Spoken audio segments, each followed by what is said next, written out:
All right. Welcome to Eight Questions with. It is Wednesday. It is the middle of the week, and it's the middle of the show week. Um, First of all, I just gotta say, thank you guys all for yesterday. Um, just a tremendous show yesterday. Um, oh my gosh, I already see people are waiting to come in, and oh my gosh, this is awesome. Wow, this is starting to really I can't thank you guys enough for this. This is like so inspiring to me to come up here and see people waiting and the likes. Thank you guys so much. Thank you so much for yesterday. We had a tremendous interview with Douglas Epps. Uh, Hi, Red. How are you? Awesome stream you had the other night. Holy cow! I cannot believe you lasted 5 hours. You are a machine. I'm bowing before you. Um, and of course I froze. So let me this always happens to me. So let me hi Tim, how are you? Let me step out and come back in because I froze.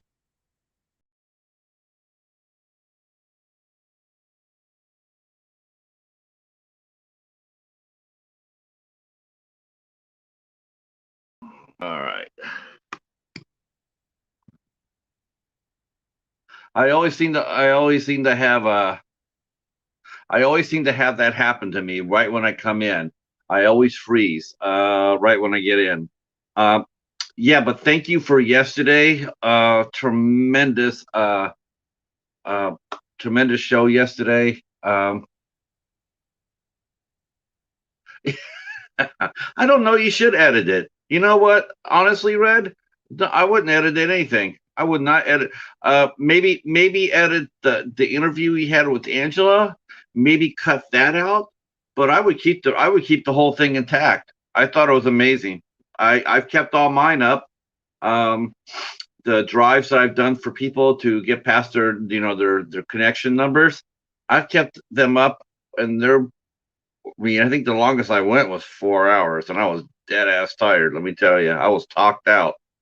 Um, but no, I don't think you should edit anything other than the interview with Angela. I think that's the only thing I would try to maybe edit out. But everything else, I would just leave just as perfect. I thought it was awesome. Uh,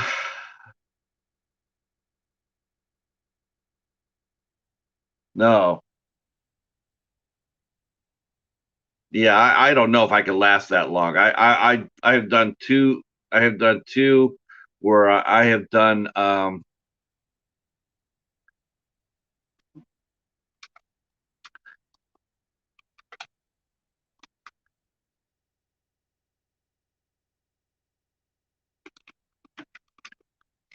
I I am so tickled to see people here early. I'm just blown away by this. Um, so our guest tonight is he is a sculptor mask maker, James Shaver from Carolina Kiwi Creations, and his work is just absolutely phenomenal. He hands makes masks, heads. I guess as another term they call it is hobby taxidermy, which I think is basically he creates taxidermies out of different not real animals, not real animals. He's not a taxidermist, but he's made a triopsis, uh, triopsis. Oh boy, I know how to say that word. Well, he makes dinosaur heads.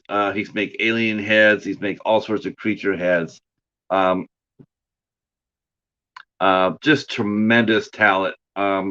This guest was brought to us by John Henderson from Doomsday Crypt. He's the one that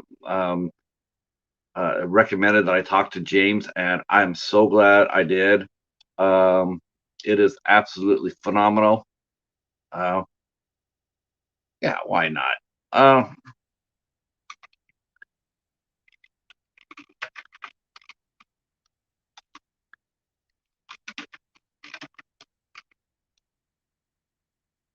uh, John's gonna, James is going to join us a little early. Hi, yes, thank you so much, Mr. Dan. You know what? You know what? I don't know how you guys put up with me speaking. I absolutely hate myself when I speak by myself. When I'm like this, I absolutely suck. But when I get somebody up here, like I am right now, I do a lot better. And here is our special guest. Welcome, James. Hi, thank you for having me. I appreciate it. Yep, we already have a small group here. We're supposed to go up at 8 o'clock. I generally go up about 15 minutes beforehand just to try to drum Right. some people up, and already have people here waiting for us. This Cool. is Okay. yeah, I know, isn't that awesome? So we're gonna Well, wait. it's one of my first interviews, so forgive me if I'm a little nervous. Oh gosh, no, we specialize in that because Mhm. I believe me, I was just trying to I was trying to pronounce a I was trying to pronounce a word your triop. Okay, triopposite. Oh, Jesus Christ, what's wrong with me? What's wrong with my? Okay, where's Mr. Dan? Triops, triopposites. Oh Jesus, Godzilla, kaiju, monsters. Oh, okay. Okay. All right. Oh, you mean this guy? Let me pull Uh, him off the wall real quick. I'll get you this guy right here, right? uh. Hey Hobbs, greetings, greetings. Godzilla? Yes, yes. My God, look at Yeah. that. Holy shit, look at that. Oh my Yeah, God. this is the one that I did a couple of years ago, and decided to do a redesign on the skin and stuff like that, and then molded. Probably I've got two ready to go now, but I've got these available. Pretty much anything on my Etsy store is ready and available to ship. Depends on what people want, We you will know. be putting all your we're gonna put everywhere where people can buy your amazing pieces in the description Okay. box. We are gonna believe me, that's yeah, yeah. And of course, it's customary as a new interviewer, with the host, you can slide Hmm. him you can slide him a Godzilla head. No, I'm not. No, I'm just joking. Oh my God, those are beautiful, James. That is amazing. You're gonna I have to thank break you. you're gonna have to break that out again later. Uh, Okay. I know for sure. My friend Casey and Cody and Ben from Cadaver Club, I know they would be drooling seeing that Okay. Godzilla head. That would be fun. That's an amazing piece. You Uh, don't mind if I smoke on air, do you? no, no, no, Okay. All right. nope, nope. Just be yourself. That's all Kind of we ask. helped. It helped me relax. I do it when I do my lives on Facebook. Nope, So nope. kind of my trademark, I guess. Nope, not a problem. Okay. We're gonna wait for a couple more minutes, and then we'll just get going. It generally start at 8 o'clock, and then Okay. then we'll just get this thing cracking. Um, You guys will and have to forgive me on my camera view. It's a little skewed, I think, but I've got it no, mounted. no, you're fine. So okay. Uh, Now, since I'm relatively new to what you're doing, I mean, I've seen it before, but I'm new to it. Right. So I did try to come up with some worthy questions. I'm a Okay. total noob, so if some of the questions I ask are like noobish, please have mercy on me No. because I'm here for Oh, don't worry about it. I'm here for an education as well as interviewing you because I am Oh, fascinated. okay. When John showed me your pieces, I was just like, Yeah. yeah, I'm totally. It's a beautiful work. Well, I've got some stuff behind me to show if anybody's, if you have questions, comments, people want to see anything.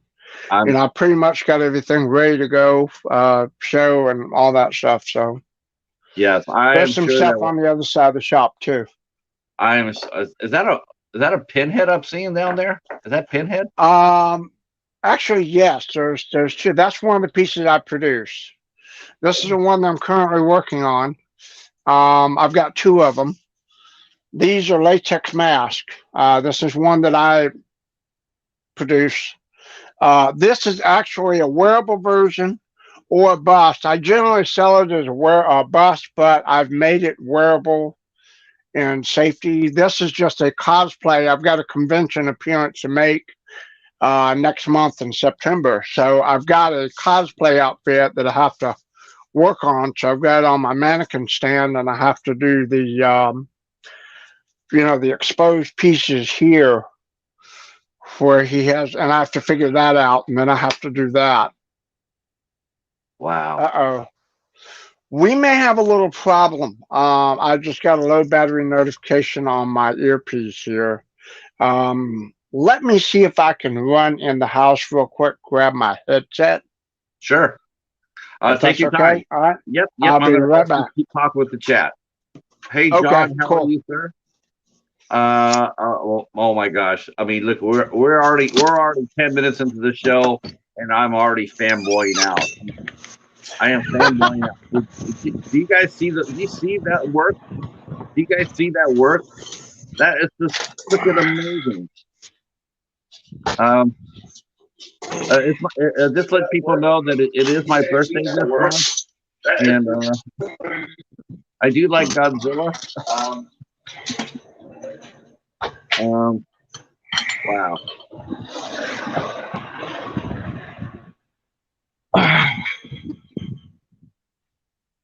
Okay, I'm entering back in. I'm going to stay on air as long as I can with this earpiece. If Okay, it happens to go out, I've got my headset here, so sure. just plug it in, continue. Uh, yeah, totally agree with you, John. Uh, yeah, awesome work. I mean, holy shit. Well, most of this, okay, I should explain some things. You guys going to see, I've painted everything. I don't always make or produce everything seen, just some things. But if anybody has any questions, I've got, plenty of answers. So the Yeah, majority of my time is done painting, though. I totally agree, Red. I mean, it's just cool mask. That's Godzilla is just amazing. I appreciate that. Thank you very much. Uh, yeah, we already started to get some questions here. Now, Okay, easy on that. fire Easy away. on this. Hobbs is already firing questions. Hold on, some questions first till I get some questions going here, so we can get this thing crack-a-lacking. So yeah, let's do this. Are you ready? Yeah. All right. Been ready. So obviously, the first question is, Mm-hmm. obviously tell us a little bit about yourself.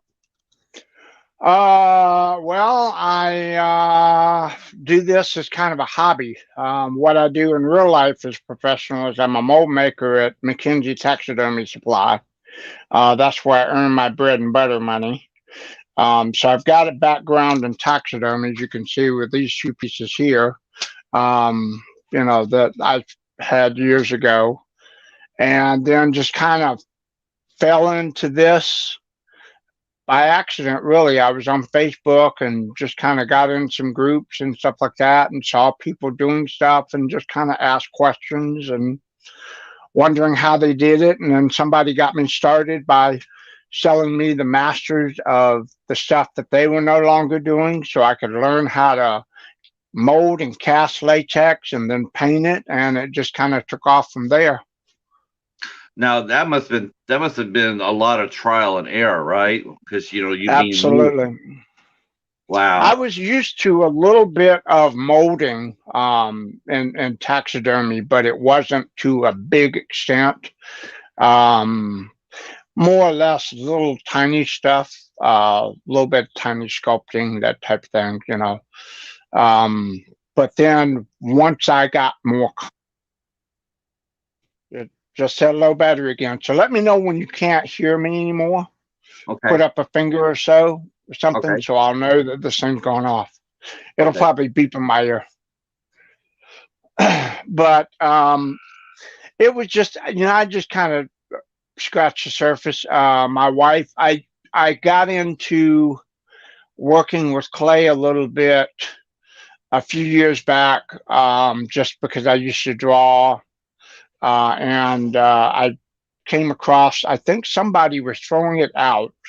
We were helping somebody move, and they had this huge box of water-based clay, and they were going to throw it away, and it hadn't been used. I didn't know what to do with it, so I put it in my truck and said, okay, we'll take care of it. And next thing I knew, we had forgotten to throw it away, and it was like unopened. So I said, well, I'll take it home, and just started looking on YouTube and stuff like that, seeing people do different things, and thought, how can I do this? And just kind of played around with sculpting stuff. I think one of the early pieces that I did was I bought an old foam head form from a studio in Florida. They're no longer in business, or no longer doing anything. And it was of Arnold Schwarzenegger. And it was just a foam head, didn't have any ears or anything. And I put that in a base, and I thought, maybe I can make this work. Kind of put clay on it and just sculpted over it, and did Arnold Schwarzenegger on top of Arnold Schwarzenegger, kind of. Okay. And that, I think, was one of the early ones I did. So Do you still have your first one? Do you still have the I first one I you do. created? I made a mold of it. I can go get it in the back. I don't have the clay part, and the mold part of it was done in silicone, and the sleeve has a rip in the top of the head. Mm. So I have to either fix that or resculpt it, remold it, because now the mold is damaged. So I'm going to have to do something from the ground up with that. If I kind of got flack on that. People were thinking that I didn't do it and that type of thing, and I had to go through this whole rigmarole of showing them the head and all that stuff, and just it What they was a didn't, bunch of hoopla. they didn't believe that you made it? Well, they were saying, "Oh, you didn't do that," and it was like, "Well, yeah, I did." But see, at that time, I wasn't doing live videos. Right. I was just posting pictures, and it's kind of a thing where a picture can say 1,000 words, but it only tells the smallest part of the story. So I have a YouTube channel, by the way, same name, Karolina Kiwi Creations. And I started doing live videos and just thought, you know what? People don't believe that I can do this. Maybe I should show them. So I started doing lives on Facebook, painting, sculpting, molding, the whole 9 yards.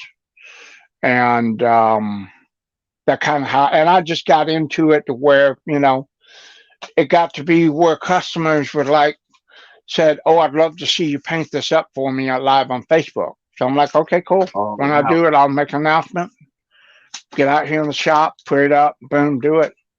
that's cool. So I So do they're it actually, live so they so can. you're actually working on their order. You're doing that live Mhm. on Facebook. Yep, I do that so Wow. they can see, and then they can give me feedback whether they like the way it's turning out or not. Because I want 100% satisfaction across the board. No matter whether it's a friend of mine's pieces, like say this, some of these are personal collection pieces. I'll give Right. this as an example. A friend of mine named Jame Routley sculpted this. He sent me the blank, which is just basically what it is it comes like this, a blank piece of latex, like a canvas that you paint on. And it's up to me as an artist to turn that into this. So I have to paint and detail the teeth, put the eyes in, lay the hair up. It's not quite finished, but this is a personal piece that's going to go up on my wall in the shop when I can find room. And so, in addition to being able to do that, I can also help my friends promote their work Is that because is I'll that buy wicked or something what? they did. I gotta I'll ask buy you. something they did. I gotta Yeah, ask. this I is gotta. Jamie Routley. I gotta Go ask the ahead. chat there. I gotta ask the chat that isn't that wicked awesome? I mean, it that is so cool looking. And your friend Sal's here. Onofre, he's saying hello. Sal? Yeah, Sal's here, and John's here from Doomsday. Okay. Yep. Yep. He says James is a warrior. He's got enormous respect from me. Hell yes, John. Thank you. Appreciate Enormous that. respect from me too. Holy crap. Um, let's see. Yep. Oh, I knew Charles would be here. I knew he would be here. I was like, you know Who what? is That's what Charles? Charles Cochran. He's he loves this stuff. Oh, He does okay. yeah, he loves these figures and whatnot. And Okay. Mr. Dan and Horace, that's amazing. So yeah, Thank you. feel free to share us out, everybody. Share out the stream. Let's get some heads in here. We're gonna get we're getting to the questions with James here. Okay. So that's an amazing piece. I mean, Thank you. how much time does it take to do a piece like that, James? Well, if it this actually came in several pieces. This came in, the teeth was separate, the head was one piece. So I mean, I had to like paint this and then paint the teeth separately, put the teeth in. Um, I got the eyes from work. These are actual wolf eyes from where I work. So they make those. I didn't make these. I just bought them and put them in. And then the herring. Um, it depends on what it is. Usually I can do a mask, like a latex mask or something. A pinhead, I can have that ready in 2 days. If it's molded and it's ready to go and I've got it trimmed and everything, I can have this painted because I have to put nails in the head in each spot and prep it. But once it's finished and everything, usually 2 or 3 days. It doesn't take me long because I really don't mess around when it comes to customers and their orders. Now Um, I have to sit there and say you're actually being very modest. If you think about it, you're saying it only takes 2 or 3 days, but well, yeah. on top of that, you're working a 9 to 5 job, and then you Oh, come back nine to and five. Well, yeah. yeah. That doesn't leave me much time No, I mean nowadays. it makes it more impressive that you're able to do that. To me, Well, what I do is generally, if I have a mask order that comes in, like say tonight, we're here or something on Etsy, I don't have it ready. So what I would do is I would go next door, pull the mold out, pour the latex, let it sit for an hour, go eat dinner, come back out, pour it out, let it drain and set. I'll go to work. By the time I come back, it's dry and it's ready to go. This will be the next day. I pull it out, put it up on the stand, either start painting it that day or the following day. And then I can usually get, like I said, get one of these done in a day and then seal it, have it ready to go out next day. So that's probably about 3 days tops. wow, But it wow, depends. Some things I just don't have ready. And I don't really like, as a general rule, I don't really like to advertise anything I don't have ready. right. So most of the stuff I have has either one copy or two copies, and one's ready to go out the door. So if somebody buys it, I've got a ton of these boxes that I got free from the postal service. I just put one of these boxes together, put it in there, and then when I'm on my way to work, I just go by the post office, drop it off. Boom, it's done. Yeah, that was actually one of the questions I had. Is like, how do you keep up with demand? Especially during Um, convention season. it depends. Like I said, I try to stay ahead of myself by having things done ahead of time. I can show you on this other side some of the things. Let me do this. We'll walk over here, and I'll try to get this done the best I can. While you do that, I'll take a look and see what's going on in the chat. Let's see. Okay. Yep. Let's see. Oh, your wife's here. She says, shared. Thank you so much, Mrs. Shaver. Thank you so much.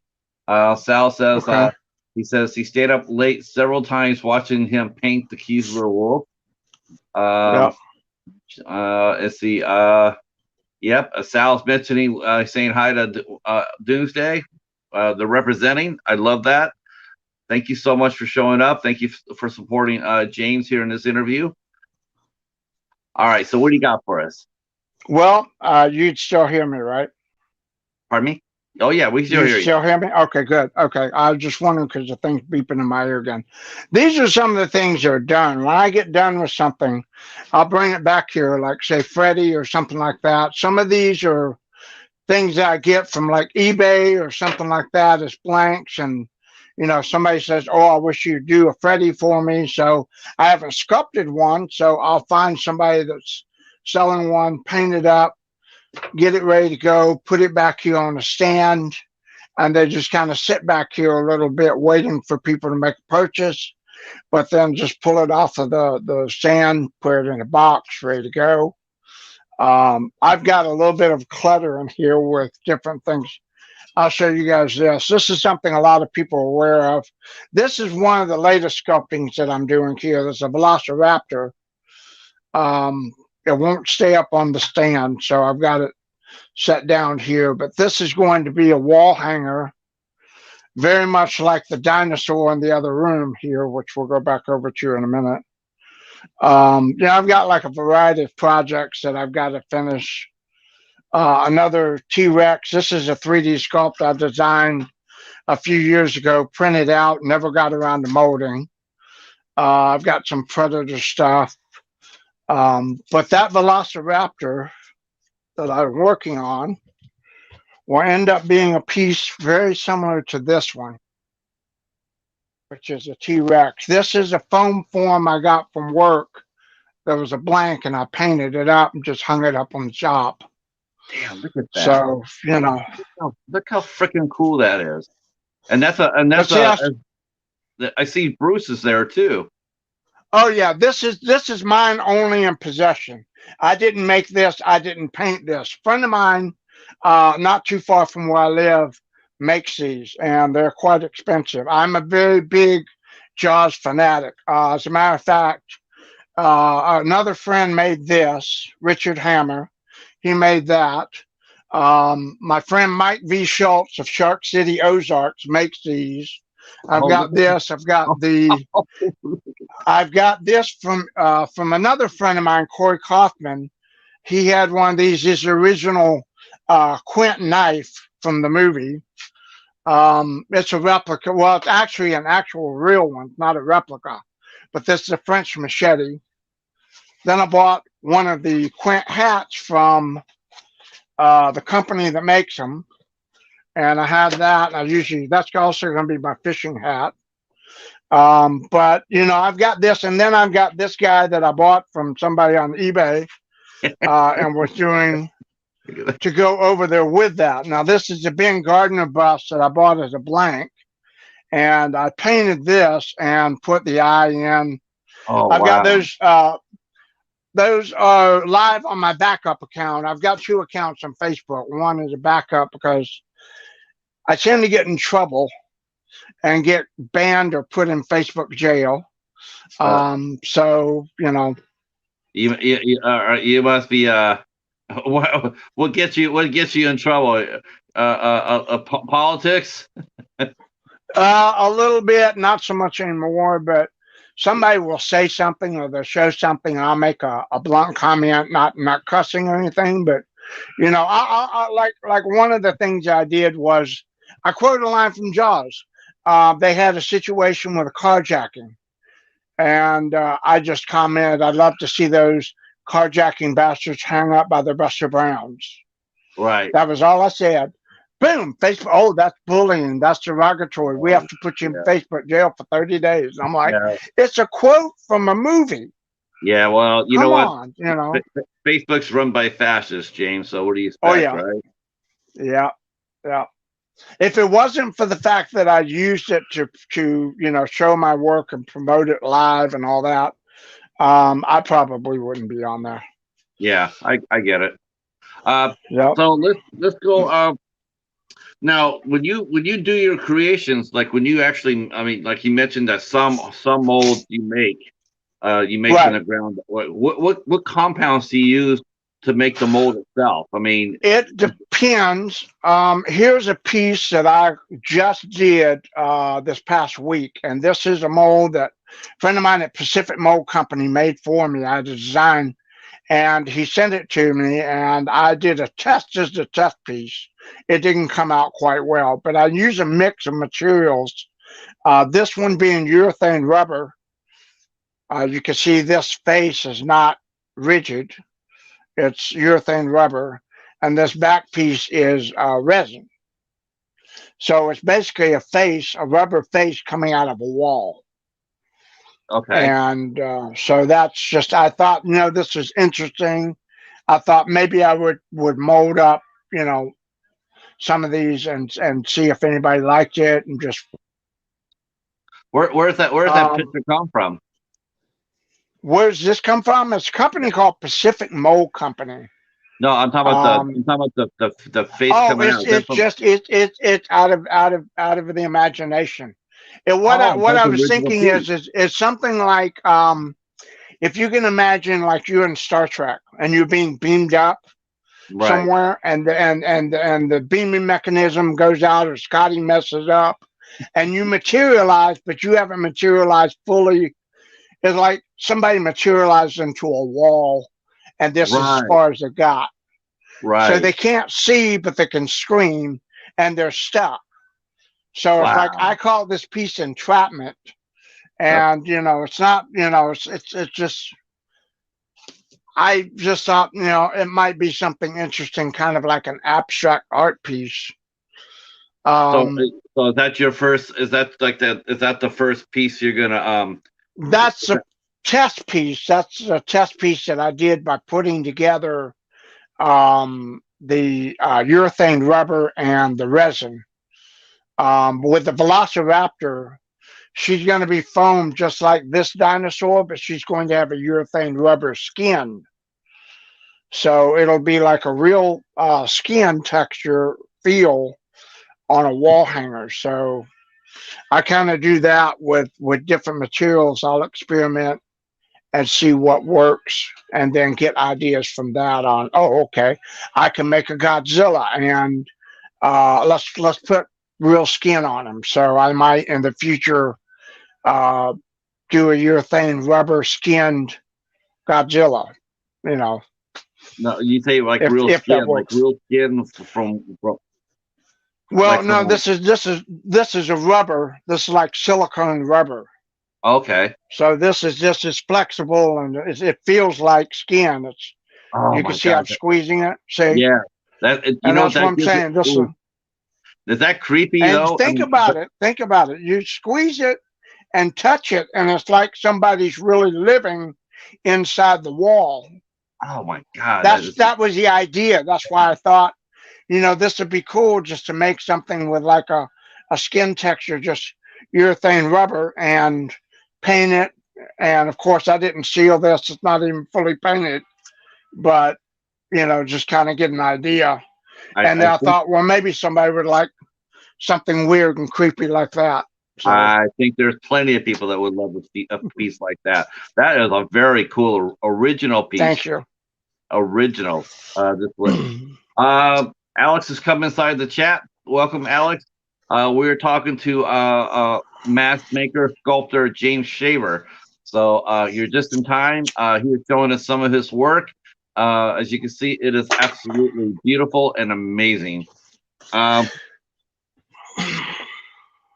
Now you mentioned that you work at a taxidermy. You call this you call what you do hobby taxidermy? Or is that Yeah, it was kind of hobby taxidermy because I did it as like I always wanted to be in, had a penchant for wanting to do taxidermy. Um, but and I never entered any competitions or any shows or anything like that. I never really got like into mainstream like a lot of my friends. I've got tons of taxidermy friends, people in the business that I know, and they do, life size bears and all that stuff. And They go all around the world with their work. Yeah, I sort of like the idea that you do the horror and the sharks and Mm, but I like that aspect of it. I mean, right. that, I mean, obviously you must be a big fan of horror then, horror in I general. I am. I am. I've been thinking with my work lately that I might be pulling away from horror exclusive and branching into different stuff. I've got a project that a friend of mine said when he saw the Bruce shark, he said, "Man, I would love to have a set of jaws from that." And I thought, Yes. Yeah. guess what? I've got a great white shark suit. So I molded that. And then I'm thinking, I got to sculpt a set of jaws, just the shark jaws. And I thought, well, okay, there's something I can do. But the thing is, when I get an idea like that, I sketch it out, get the idea of how big I want to make it, what materials I'm going to use. Then I have to research with people like my buddy Robert Talone, who's on YouTube, and find out the best ways to approach it. Because even though I have a lot of molding experience, there are some things I look at and I think I'm never going to be able to do this because you look at it and there's just no way to approach it logically to make it happen. And then you get help from other people on like, oh yeah, you can do it this way. And I'm like, I never thought of that. So having friends in the industry and stuff also helps. How many years have you been doing this, James? This particular thing, probably, God, I think about 4 or 5 on the horror side of it. Um, it hadn't been that long. Taxidermy, I did probably off and on, God, the better part of maybe 20 years. So, and then sculpting and stuff like that in between a few years too. I did do, and I wish I had one to show you guys, but I don't know if you know the movie Friday the 13th Vengeance, a fan film. This is not my piece, but this is a representation of the movie. Um, there's another artist that did that particular one, and I just liked it so much I bought it. The hockey mask, have it on display. But I did do a version of that, and I'm going to be undertaking in the next month the my version of the part 2 Bloodlines is what the movie's called. The same gentleman that made this particular piece, which I don't want to show because the movie's still being made, and Right. I don't want to disclose what it looks like. Um, the gentleman that made that is an extraordinary artist, and I don't want to take anything away from him. But when I have a love for something like that, like Jason or Freddy or anything like that, it's like I have to see, well, I might do something a little different. There's Right. an instance where I have a master mold back here I acquired a few years ago of a part 8, and I bought that from a guy named Shallow Grave FX on eBay, and it was a master, like $300-400 for this thing, and it comes with the rights to reproduce it and sell it. So I bought that, and I thought, I'd like to change this because that particular Jason never really looked good. He had the fried egg eye. I thought, you know what?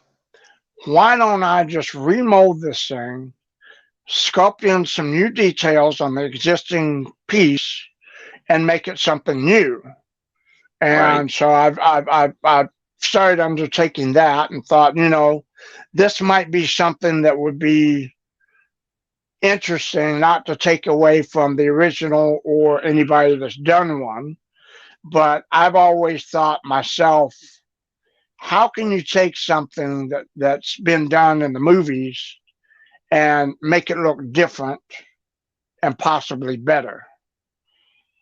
So, What question do you? Tim's asking. Horror DVD Devil. Tim is asking James, have you done any special projects for special effects for movies? Has any of your work been? um, I've not done anything big. I just did there's an independent film being made in Atlanta, Georgia. It's a monster film, and they needed. It's one of the weirdest things I've ever sculpted, and it's one of the weirdest things I've ever made. Let me go get the piece, and I'll see if I can bring it out to show you. Sure. If I've got it in here somewhere. Uh, I don't think I can locate it at the moment. I thought it was right back there on hand. That's the problem. I've got so much stuff in here, I can't Well, figure out where some stuff is. okay. Anyway, I just gotta say right now that we are just absolutely loving that shark with the hat on, with Quint's hat on his head. That is oh, absolutely that's awesome. I mean, well. that I'll is tell you what. Mike that B. is Schultz of Shark City, Ozark, is the guy. If anybody wants to buy one of these things, he's a phenomenal artist. He's a good friend of mine. I've actually got another piece from him. I'm waiting for my boat to come out of the shop so I can do something with that for him. But I have to be able to get my boat back. I'm just looking at Bruce sitting there with that hat on his head. I'm just thinking that's the damnedest cutest thing I think I've seen in the last month or so. But I was just gonna say to finish answering that lady's question, there was a piece that I did for that film, and it was a cow udder, and that's the weirdest thing I've ever had to sculpt, and I did that in like 15 minutes, just a rough sketch. I've got goats out here. My wife has goats, so I had reference for that, but it was a cow udder that they're going to attach to the actor, and it's going to be in the film. So, Oh wow, that's cool. Well, that counts. That's you're in the movies. I mean, yeah, well, it all takes is just one piece, right? I mean, it's really yeah, so you just never know. I mean, obviously, I think people are. I definitely think as we generate more and more, get back in the normalcy of thing, more and more films will right. be making, And you're based in North Carolina, right? Yes, yes, I am. So to me, I mean, you're really in a really good spot. I mean, because you're not that far away from Well, Georgia. Wilmington, as a matter of fact, is where they film all. They filmed and are going to continue filming the Halloween movies. They got finished Halloween Kills. Halloween Ends is going to be filmed down there too. So if I can get a line on that, I Yeah, might be able to go down there and see what I can do with that. Not that would be very do cool. anything for it, but maybe be a part of watching it being filmed or something. Sure, I mean, sure. I do get to meet and greet with a lot of celebrities and stuff like that locally because we have like two or three of them. And I don't go to promote my work or anything like that. I just go to hang out with my friends and I'll cosplay like Pinhead or something like that.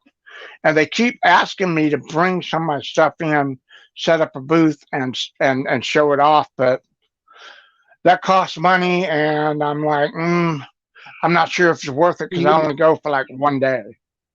Well, yeah, So, you need to do that. You need to go down there because I was going to ask you about working conventions. I mean, because right. I know that your pieces are sold at conventions, and I'm thinking, Well, have you? I do have this banner that another friend of mine, Brian made, and he's my go-to guy for anything that has to do with promotions like banners, cards, all that stuff. So he keeps pushing me to do it, and I'm thinking 2021 will probably be the start of me going in and setting up a booth, bringing some of these guys in and showing them off and I'm glad. seeing what happens. I'm glad you said that because it is 2021 now, sir. So it I is mean, I'm time. sorry, 2022. My Uh, bad. I think we can get you in a couple. Okay, you just went out on the piece. Hang on just a second.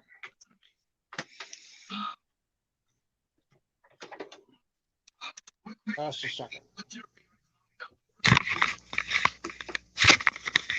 Now I got to switch over to this.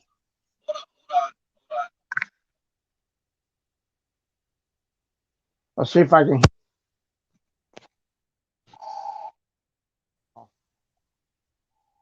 on. I have Okay. to back it. Let me back out. Okay. I got it.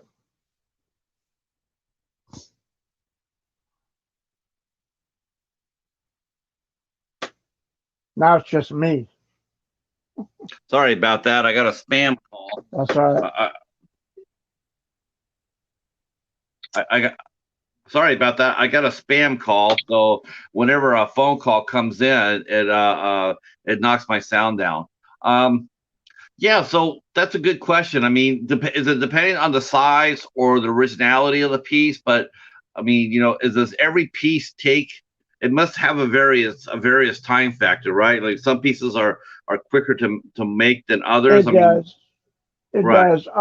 I will say this: all the prices are based varying on what time it takes me to make something. Pinhead right now, as we speak, is about the most expensive one that I do. And the only reason he is, and I'll say the price is $250, is because he comes with real nails like this. These are real nails that go into them. And then he comes with real fish hooks. There's 3 fish hooks that go in on them. And I have to make sure to specify these are the fish hooks. And I have to find out whether it's going to be a display piece or if it's going to be wearable. And then I have to accommodate people for whatever that is. Display, if no, it's okay. If it's wearable, which only one person has been able to wear one, that's a guy in Australia. I have to go in and do safety measures on the inside with silicone to make sure the nail tips don't hurt anybody when they put the mask on.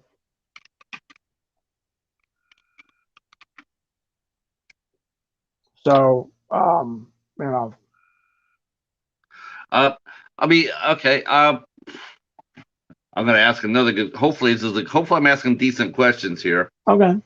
Uh, So, what is your favorite compound to work with? What's easier for you to work with? I mean, you work in latex, you work with Uh, rubber, you work with resins. right. Yeah, Um, I, I have to say, I think I like silicone and foam and resin a lot more than I like latex. Latex is fun. It was fun to get started with, but I don't know why I'm going to say this, but I think it's boring because it's something that I can do and get through and get finished in a relatively short period of time. It's the cheapest material, that's for sure.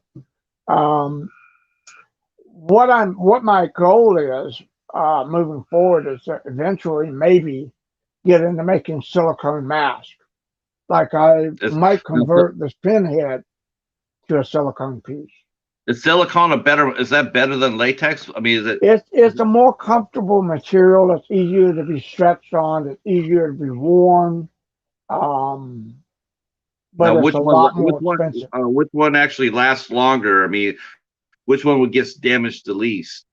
Probably silicone would last longer. Yeah. It's very durable. You can stretch latex, but latex after a while gets brittle. It ages. It can fade. That type of thing. Um, but silicone, if you're not like pulling and stretching the hell out of it every day, it can last 10, 20 years easy. How would someone take care of a mask like that? Let's say it's my first mask. I buy it from you. How does one One of take care of these. it? Actually, you see this Michael Myers here. This is on a head form. This is actually a friend of mine sculpting. And again, I bought a blank and painted it to like the Halloween Kills. Most of the time, people will buy a head form like this. Just a mannequin head, a foam head, anything like that. You can display it on. And when you're not wearing the mask, it's also good for displays. where you can just simply stretch the mask over it, pull it down on it. Let's do this real quick.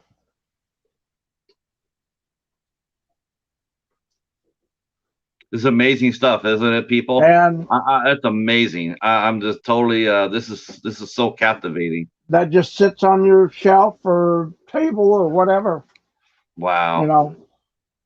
So when I have a finished piece, if it's not in the back, this has to be haired. I've got two of these guys that I've got a hair, that being one, and then another one somewhere around here. We got a question. We got actually a pretty good question too. What Okay. type of paint? What type of paints do you use to Ah, paint? okay. I use an airbrush, which is right here. And I also use this particular line of, these are called Creatix colors. And these are acrylic colors. And they all come from a place. I buy mine from a place called Spray Gunner. And there's a friend of mine who designed and made this particular line of paints called Tim Gore. And I buy all of his. He does lifelines, bloodlines, and I buy one of each color that he does in a large bottle like this. Or sometimes, if it's going to be something I use a lot of, a bigger bottle. And that way I can always have. This is a good, I don't know if you see that, Creatix, Tim Gore's Bloodlines. This Now, one's called Bloodline Bile Green. do you have to order that special, or do you go to? Can you get that like at a hobby shops? I order it from a website called spraygunner.com. I would think there are probably some local hobby shops that will carry them. I do have some other colors. They're all from Creatix. I used to use the Walmart Applevale brands, but they don't run through an airbrush that well. Right. So I upgraded to the Tim Gore Bloodlines and those paints. And I've not looked back. I've got a ton of Applevale paints on the shelf here that I just never use. Unless I'm hand painting something, I might go, okay, I need this color and put it in there. But, for the most part, I airbrush everything. Now, That's what. what kind of personal safety equipment do you use when you work in your shop? Ooh, good question. None actually. Oh, But no, I have a ventilator. I have a ventilator. When I'm airbrushing, I really don't use anything, but I've got a ventilator. I sometimes, if I remember, I'll use that for fiberglass work. oh, Uh, definitely. whoa, You have to use that. You can't be I unmasked use around it at fiberglass. work, so I have to use it at home too. Right. Yeah. When the piece just I'm fell sure off your the wife wall. is on. I'm sure your wife is on you about that. Yeah, Yeah. yep, absolutely. But then So again, if I die, she gets the insurance money, so that's something not she so doesn't. much. Yeah, not so much. She wouldn't want that. We wouldn't want that. Um, No. no. Now, some of the things. I mean, like I'm just coming up with these. Like I said, this is all new to me. I'm not Okay. sure. I mean, some of the collectors in the chat are probably familiar with more about your work than I am. So, like I said, I'm coming strictly from someone brand new eyes. Okay. And so it's fascinating to me. So some of the questions I'm be asking may be sort of noobish, but it's only because I just want to know. Okay. Um, uh, how dangerous is your business, James? I mean, that's a. I mean, like I said, if you're not really careful about the chemicals you use or whatnot, I True. mean, yeah, Um, how dangerous are they? well, let's say it's not as dangerous as my previous job. I drove truck for like 15 years, so driving 80,000 pounds of moving metal, probably. The only danger I have here really is inhalation risk with fiberglass resin, that type of thing. And when I do, like I did, I'll pop this boy up here. This is one of my other sculpts I did. This is just a foam form. This is a Cujo dog. I sculpted this in clay, and I had to fiberglass that with auto body resin and all that. So what I do is I open the windows in my shop. I have one of those big turbo fans on the floor. I turn that on, so whenever I'm fiberglassing it, it's blowing the vapors out the window, hopefully. Yeah. Yeah. But, I do take some precautions, but Yeah. Fiberglass needs to probably be. not as many as I should. Yeah, fiberglass. You don't want to breathe that shit. That shit will. Right. Well, That I shit do will. that at work too. That's what I do mainly at work, is fiberglass too. I make, we do molding at work too. So, I've got to wear a ventilator and then spray it. I come home itchy every day. Oh, I bet. I bet. What is a catalyst, and how do you Ah, could you define us what a yeah. catalyst is? Catalyst is when you're working with silicone, you have the base silicone, which is a liquid material, usually white, and you have to add catalyst to it. Same thing with fiberglass resin. And it's basically a hardener. It's just a chemical composition.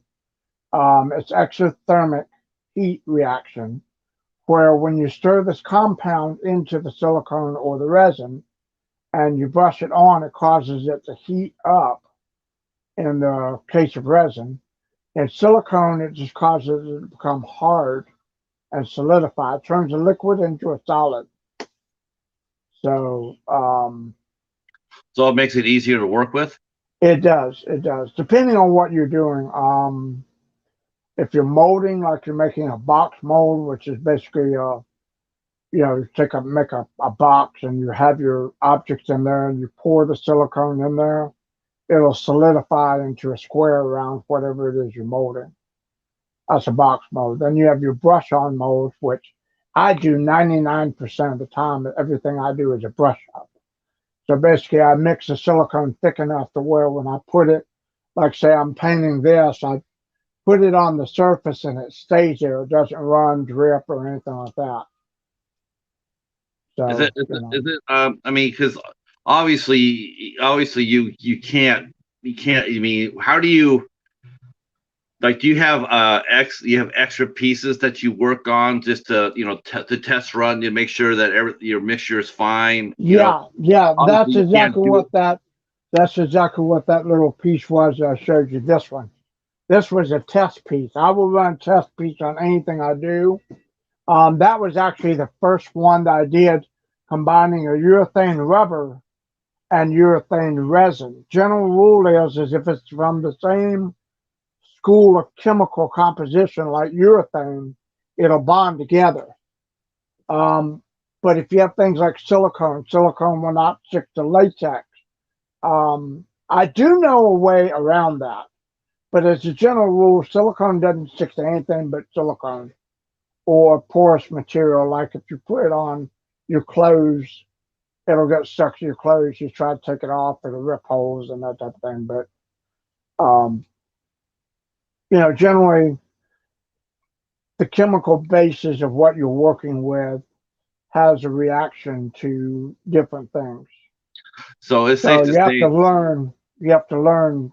What you're working with in order to be able to properly handle I was just going to ask you how important is education? it. Uh, Very, yeah, very. When yeah. I I got mean, into this, I knew nothing. And some of my friends can tell you I knew nothing and it showed. So, I had to like go and ask professional people. I had some friends that worked in Hollywood and, asked them and they said, "Oh yeah, we can show you, but you have to pay us." Okay, mm, well, all right, I'll pay you. And that's some of my tutoring. I didn't have to pay as much as some people. Tom Savini has a school in Pittsburgh, Pennsylvania. People pay something like $35,000 for 3 months of going up there to learn how to do this. I don't have that kind of money. $35 So thousand dollars. $35,000, yes. Jesus Christ. And I'm like, well, I can't afford something like that. And it's grants. So a lot of people, get free money to go to school. And I'm not knocking that, but I learned everything that I know and what I do by YouTube mainly and Right. asking friends. That was it. And honest to God, I never thought that I still don't think I'm that good at it, but I never thought I would be this level. And I'm not anywhere near some of the friends that I have that are real masters. I'm good at what I do, but there's always people that are so much better. Yeah, but you're relatively new though. I mean, 4 to 5 years, Yeah, you're still like that's true. you're That's just true. still learning. That's true. Yep, I know. Yeah. I can't believe Savini's asking that kind of money. I'm just wondering, okay, you go up there for 3 months, you pay $35,000.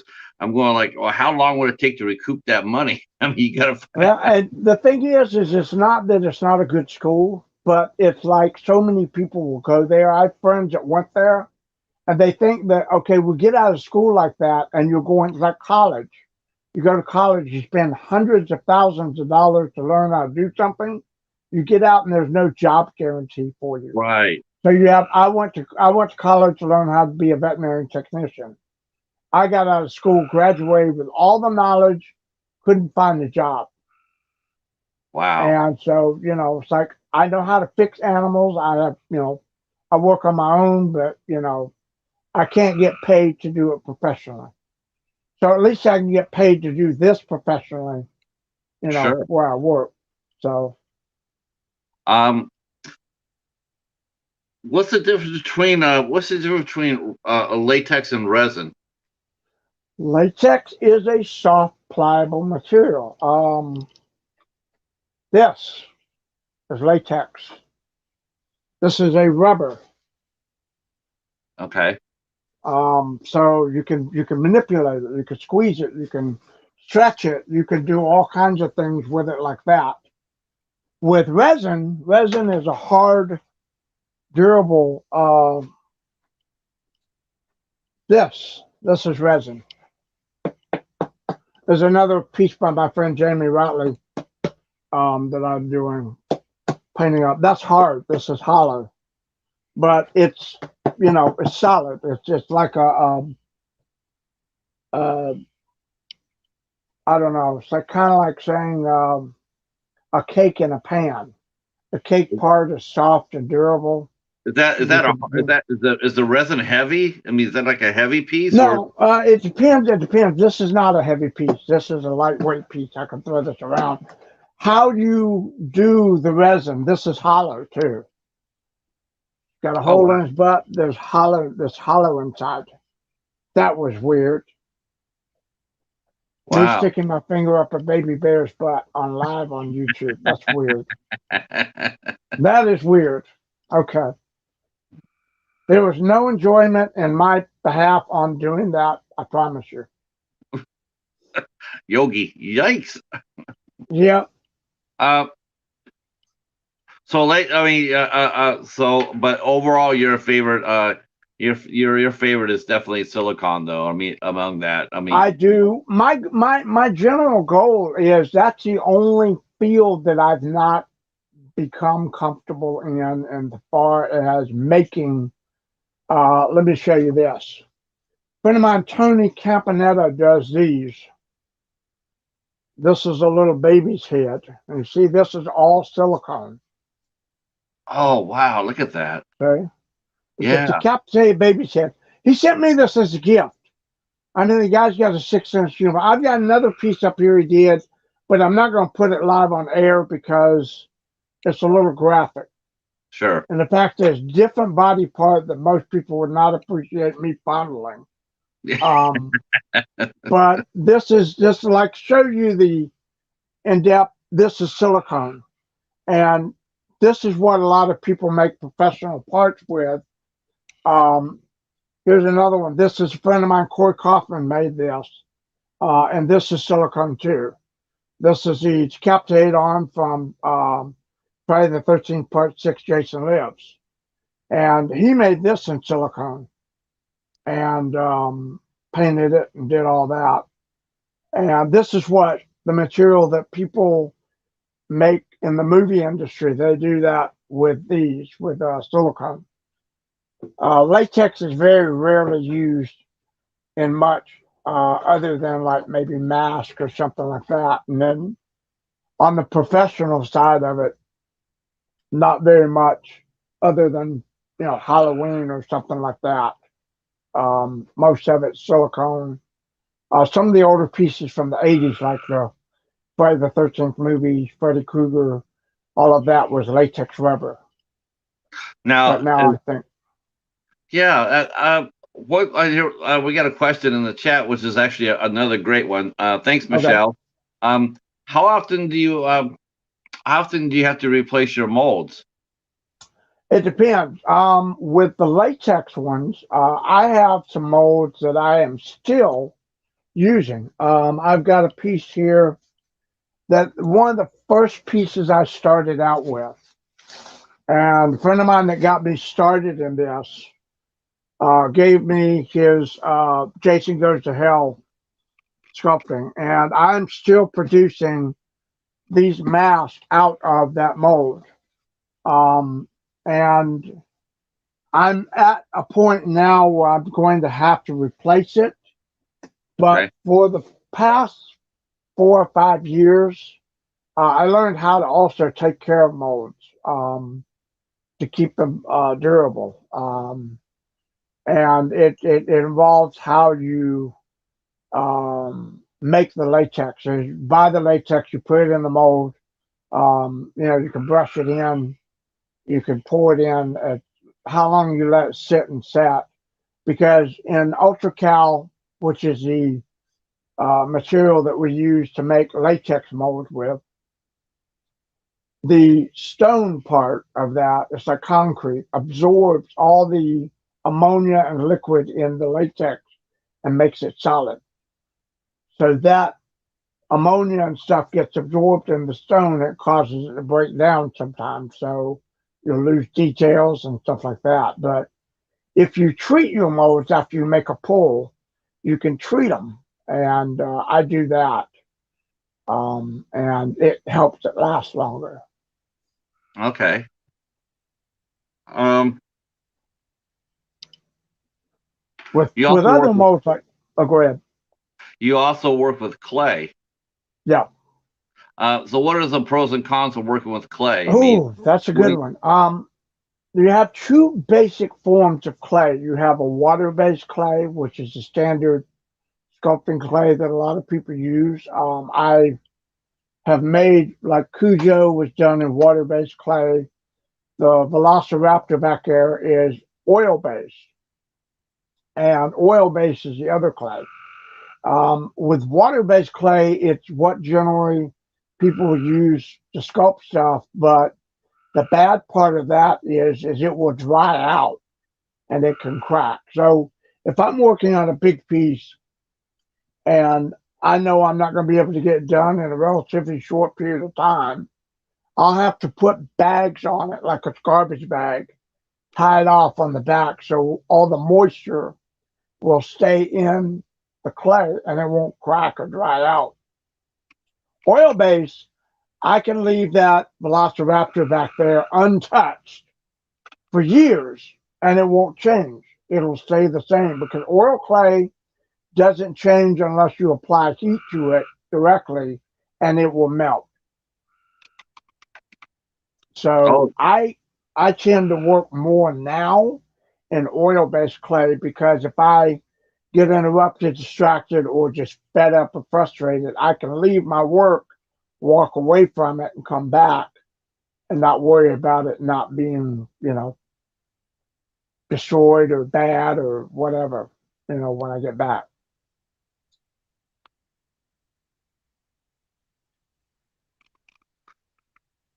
uh,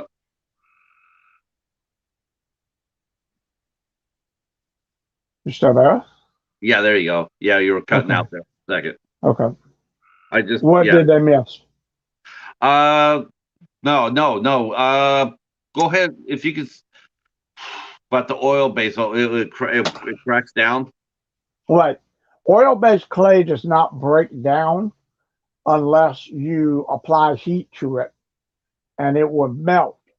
Okay. And that's the only time you have to have there again you have to have an exothermic reaction, heat applied to get hot, and it will melt, and that will cause it to distort and stuff like that. So um, I Now, can work in it relatively easy enough.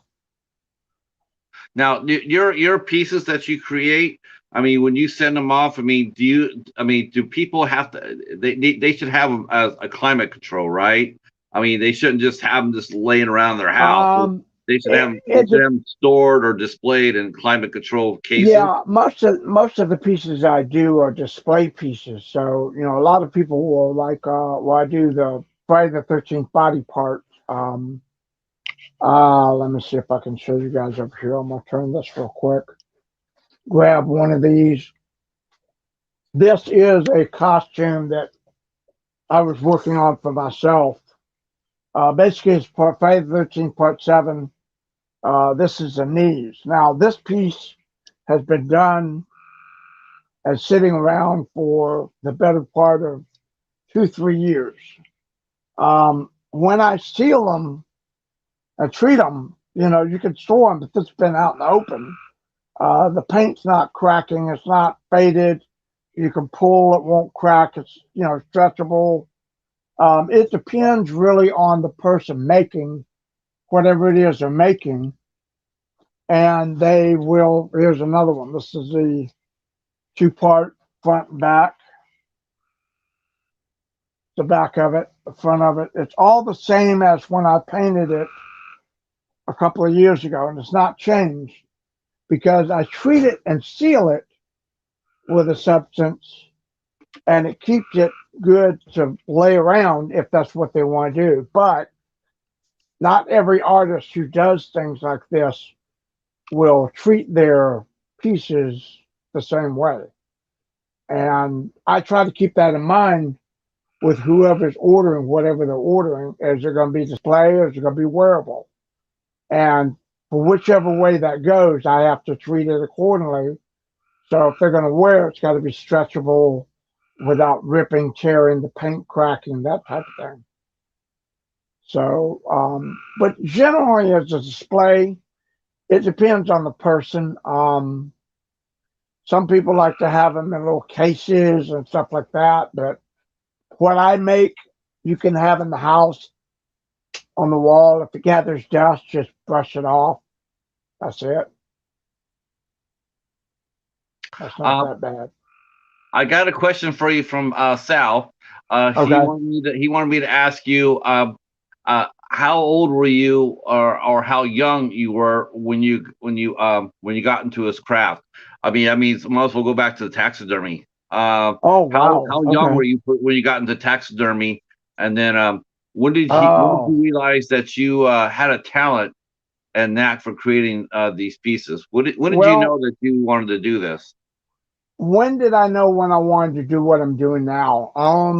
I kind of was watching and following some groups on Facebook probably about 6, 7 years ago, and just saw some amazing art that people have painted and done.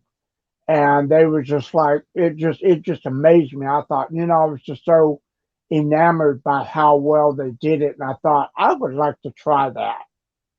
And, I'd had a airbrushing experience from taxidermy.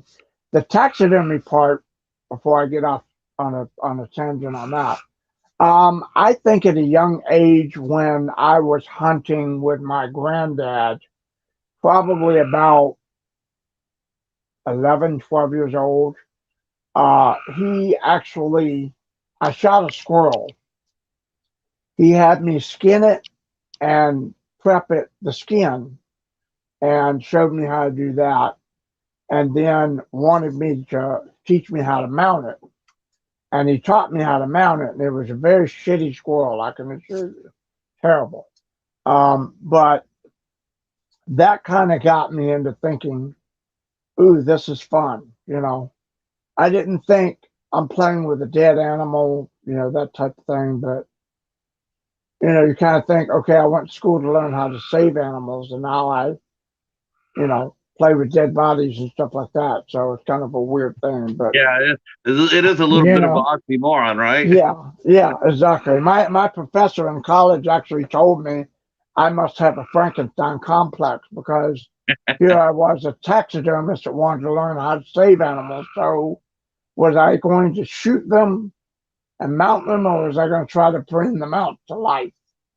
So, you know, Well, I guess, in a sense, I mean, I guess I don't know how. I mean, I know a lot of how people, people feel differently, but you right. know, that's a really, it is perplexing. Yeah. That is a perplexing. You want to save them, and then during the day, people are wanting them as trophies. Um, Well, do you ever get angry? Um, do you ever get angry when you're at your job? I mean, you ever get like when someone brings in like a to be like a rare animal, like a no, wolf? I mean, I don't. There are laws on the books in different states, like in North Carolina, it is illegal to accept any bear from out of state. So if somebody shot a bear in Alaska and they didn't live in North Carolina, but they wanted me to mount it, no, can't do that. Not without the proper tags and all that stuff. And it's just a kind of a thing where the law is the government is so big on that. If I was a successful taxidermist, I'd probably have a fish and game warden out here on a monthly basis checking my freezer to see what I had and make sure that nothing was illegal. They do that all the time. okay. Um, I have a freezer right behind us with a bunch of dead animals and skins and stuff in it that, you know, they've been in there for years. And someday I may just find the time or the passion to get back into that as much as I do this. So, Um, we'll see. yeah, I asked you earlier about the education part of this. I mean, if and Michelle had mentioned earlier about like if someone got in brand new into this business, Mhm. like what would you tell them? What's the most important thing they should Mm. learn? Would it I be get that a lot. The very would it be first thing, chemistry? yeah, you could do chemistry, but for people that want to learn how to be an artist, are you talking about the sculpting and the mask, or are you talking about taxidermy? No, I'm talking about the mask. I mean, The like mask. Okay. yeah. I mean, if you got into that, I mean, you would, because I was watching some of your videos and I was really impressed with the fact that you were very exacting on how much materials you were using in Oh yeah, different mixes. yeah, I yeah. mean, you were spot on. And I will tell people, you have to kind of base guess things sometimes, and it's better to under guess something. Like when I'm foam filling something like this one, and you have to foam fill a mask and make a display. Um, it's better to do a little at a time. And I always have graduated measuring cups, which I do not have around here to show you, but they're the ones with the little numbers on the side. And here's an example. I have these small medical cups, and they've got, different measurements on there, like teaspoons, and you have to know basic math. Right. You also have to know, you have to follow the guidelines for your materials. Like right here, I have a two-part foam, and there'll be part A, part B, and it'll say, for example, this is Flex Foam 3. This is one part A, which is the other bottle, to two parts B of this one. So you figure you've got to do basic math and go, okay, if I need um, 10 grams of A, I'm going to need 20 grams of B. And you mix that up. Because if you don't mix your materials right, they will fail on you. Right. So you have Right. to learn basic math as a general rule before you start this. So Not the it's a, Common Core shit either. The say Common what? Core, you have to like go, okay, let me measure A and B, drive around the block, grab dinner, come back, and then mix it up and put it in there. You know, it's ridiculous. Wow. This is yeah, this is something else. Like I said, I watched the videos, and that's just what's like that's what really caught me by some, like he's been doing this. You've been doing this for 5 years, Yeah. and yet every single time you were measuring out everything that you were doing. Oh You yeah. weren't doing it. You weren't doing it by, okay, I've already done this hundreds of times, so I don't Right. need. Right. But you were Because actually saying every time how much, what you were doing, how much you were yep. using, and I And the thought that reason was I really. I thought go that ahead, not only was that impressive, but I also thought it was rather responsible because you're not taking anything for granted of what you're doing. absolutely, absolutely. So, um, And another part of that is when I do my lives, I get a lot of people that ask me a ton of questions like, how do I do this? How do I do that? So I say, look, I'm a little busy at the moment. Go check out this live video. I will explain A, B, and C, and same thing for YouTube. When I post some videos up there on how to do something, I right, try to go step by step to teach people so they can learn for themselves and go, okay, let me try that. And then, and if they have a mistake or they mismeasure or something, then they can come back and go, okay, what did I do wrong? right, right. You know, That is which is, I think it's beneficial for every artist to help every other artist, especially ones that are coming up, because I'm not going to be doing this forever. I don't know what the lifespan of this is, but there's people that are coming up behind me that want to learn how to do it. And I'm not right. trying to hoard any secrets or say, oh, I can't tell you that. Oh, you're being very generous and being Yeah, very I'm open with us. trying to. Yeah. Yeah, I appreciate it. Like I said, this is in someone else. Several people have mentioned it. This is an education for us. We Okay. never get a chance to see this. We see masks on movies and Right. TV and whatnot, Right. or at a convention or whatever. But we don't know we don't know. What's that say? We don't know who the Right. wizard behind the behind the curtain is. Right. So Well, it's not very difficult to do. All it does is, I will tell you, it takes A, time, B, patience, and C, somewhat a lot of money. I was blessed that in 15 years of driving truck for a living, uh, my wife was one that would squirrel away a lot of money. So I was able to go out and buy, and we have all our house and everything is bought and paid for. So I had money saved away, and I thought, I want to get into this. I need materials, and they're expensive. So before I even got into messing with them, I learned about what I need to do. And now we buy small amounts, like trial sizes from Amazon. Play around with those first, and then once I got comfortable with that and go, okay, I feel comfortable, I know what I'm doing, I go to a major supplier like one down in Charlotte I can drive down to and buy any material that I need, or at work, buy whatever I need, like foam and stuff, and use it. And the thing is when you're wanting to get into it, it's great to have dreams and hopes, but remember you're going to fail, and hopefully those failures don't cost you an arm or a leg. right. So that's one thing that I want to let people know. I'm all about trying to help somebody, but you know, It's not an inexpensive dude, job that you do. no, You're right. It, I could show you the messy paint station I have here with all these paints right here. yeah. There's probably well over $1,000 worth of paints and stuff in here. So it's materials, paint, all kinds of stuff. I mean, it's well over $1,000 right there. So, Now, what kind of insurance does the state require you to have some sort of No, insurance or no, this license? is a hobby. This is a hobby. So what I do is that's how you kind of get around things like that. I don't have to pay taxes on what I do because it is a hobby. I do it for fun. If somebody, one of my friends says, "Ooh, would you make me a pinhead?" Sure, I'm doing it as a friend.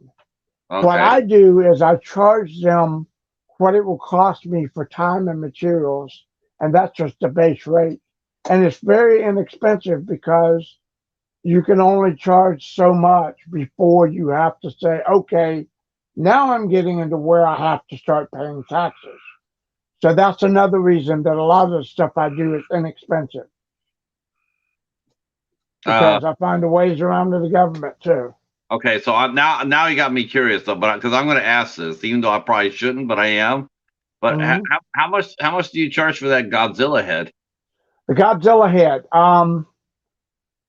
I would have to say go to my Etsy store. I don't have it written down, but all the prices for my stuff is up on Etsy. Okay.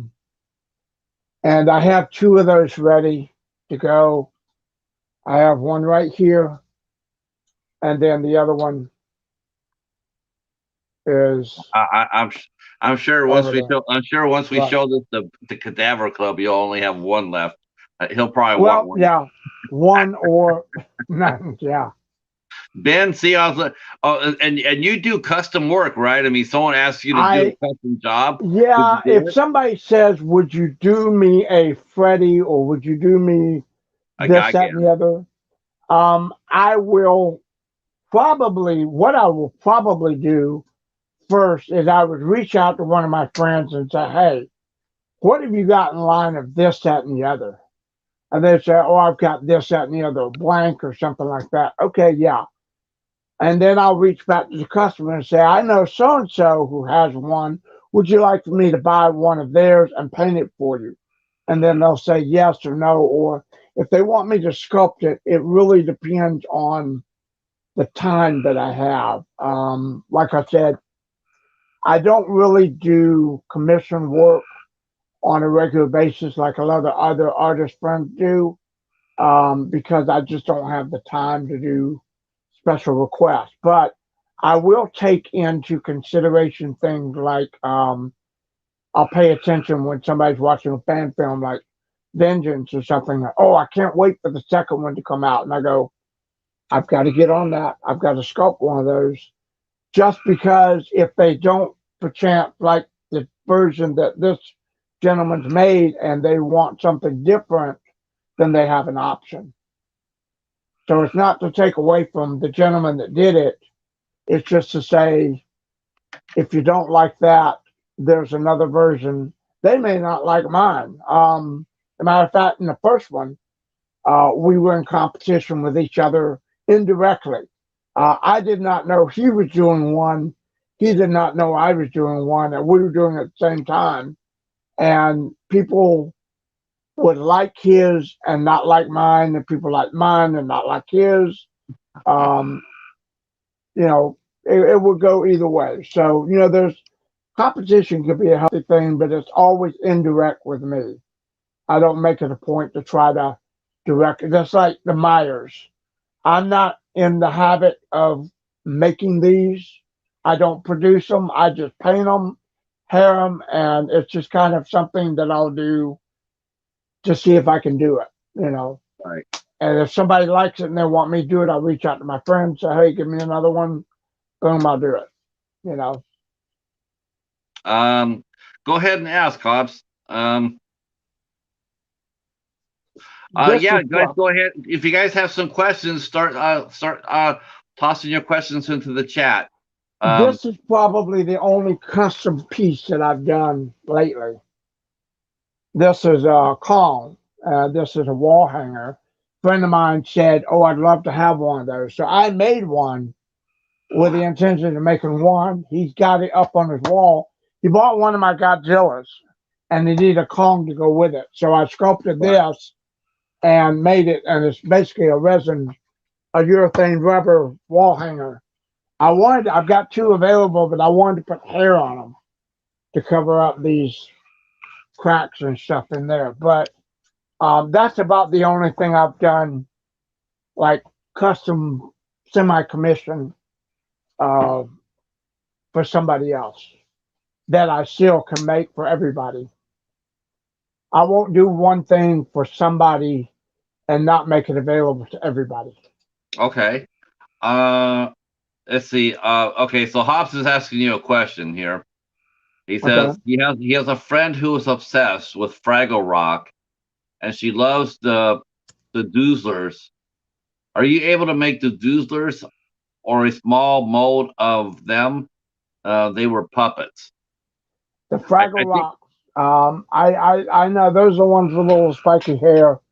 Um, I would have to. What I'd have to do is I would have to probably find a bunch of pictures, and it depends on how big you want it and what you want it made out of. I could do uh, sculpting, make a resin figure, probably make a urethane rubber skinned one, or I could make a styrofoam foam one like a puppet, you know. But I've never done anything like that. I'll be honest with you. I've never made a puppet.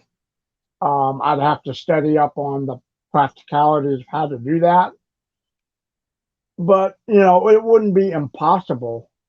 I would just say, you know, it would require me to go learn some things about what it takes to do that because there's different materials involved. Speaking of the Pacific creations like Kong or Godzilla. Mhm. Now, if you sell those, do you have to pay like licensees fees? I mean, are you No, required to do that? No. no. If you now, I've run across this in Etsy when I had Godzilla listed. I promoted it under when I did it about 2 3 years ago.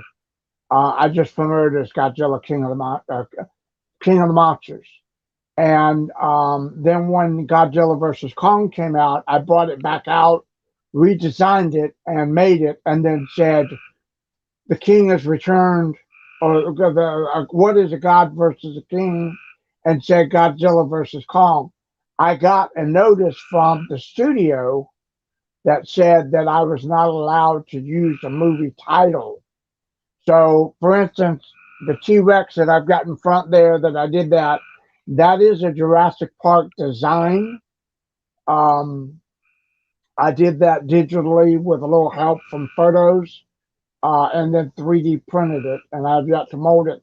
I cannot legally call that Jurassic Park or T Rex, JP Rex. I can't use any of the Jurassic Park logo, licensing, or wording.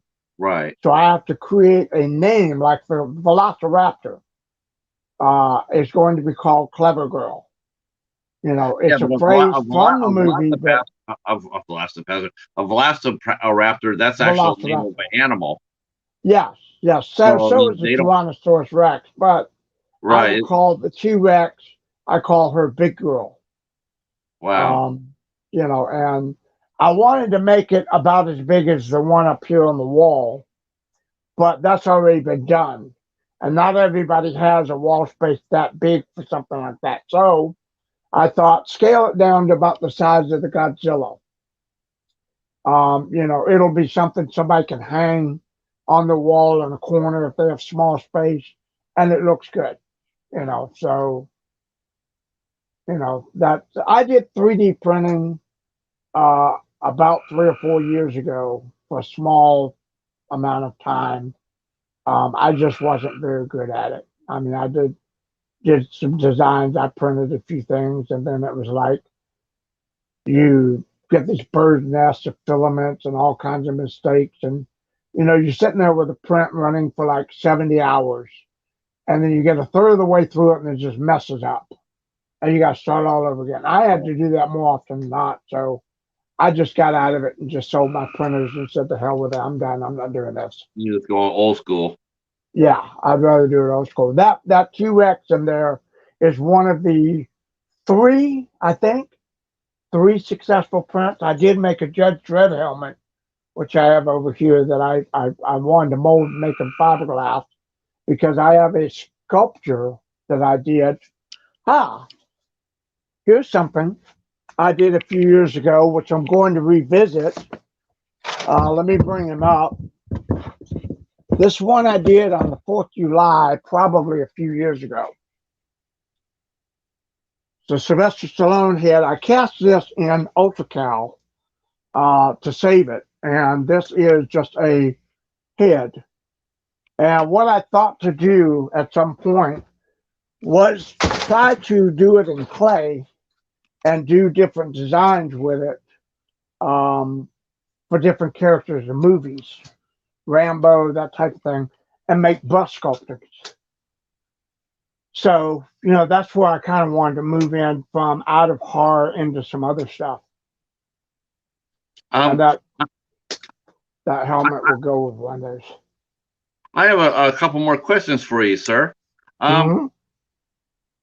What are your what are three what three artists out there besides yourself? I mean, what three artists do you like the best? I mean, whose work do you admire the most? Tom Savini is one. Too bad he's such a There, pompous asshole, though. yeah, he's a popular, but you know what? He's also a little bit of an a-hole in real life. Yeah, I he mean, really. yeah, he can be a nice guy, but he can also be a major a-hole.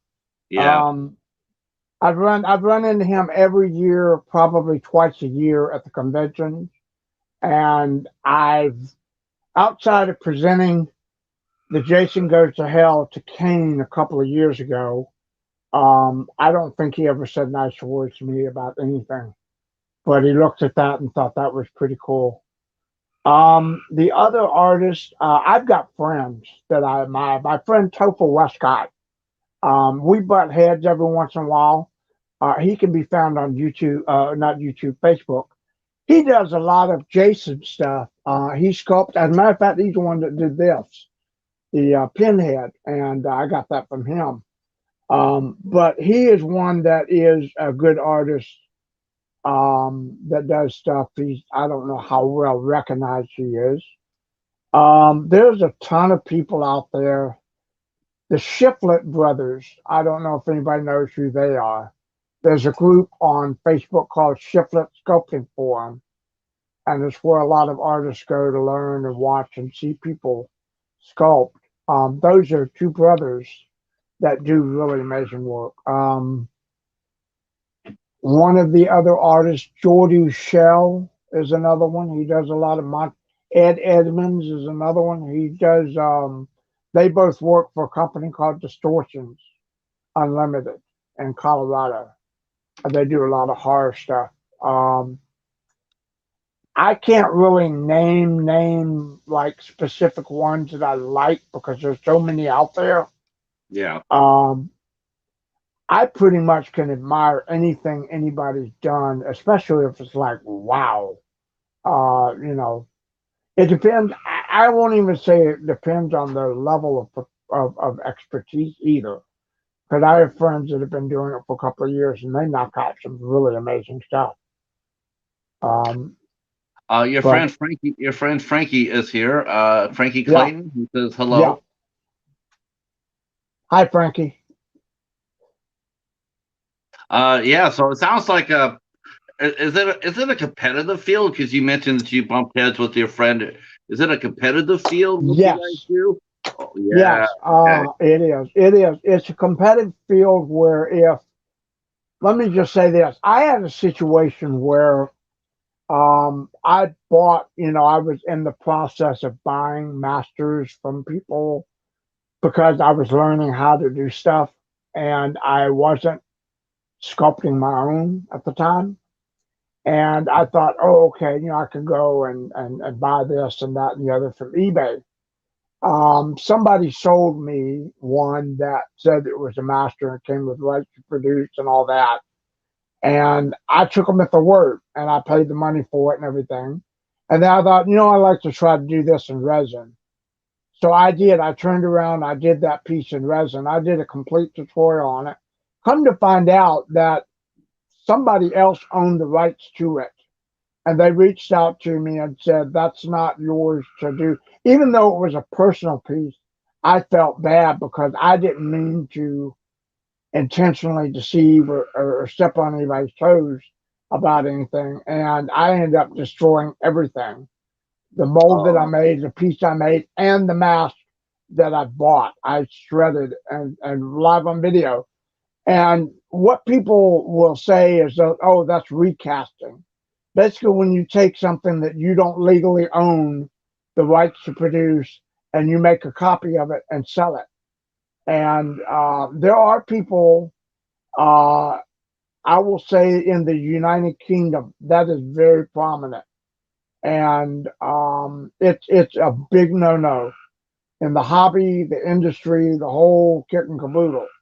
And for a long time, that one mistake did hang over my head, and I've never denied it. It was never intentional, but you get people in groups that will go, "Oh, so and so's a recaster. He did this, he did that, blah blah blah blah blah," and word starts spreading, and people start believing it, but they never go to the person who made the mistake and say what happened.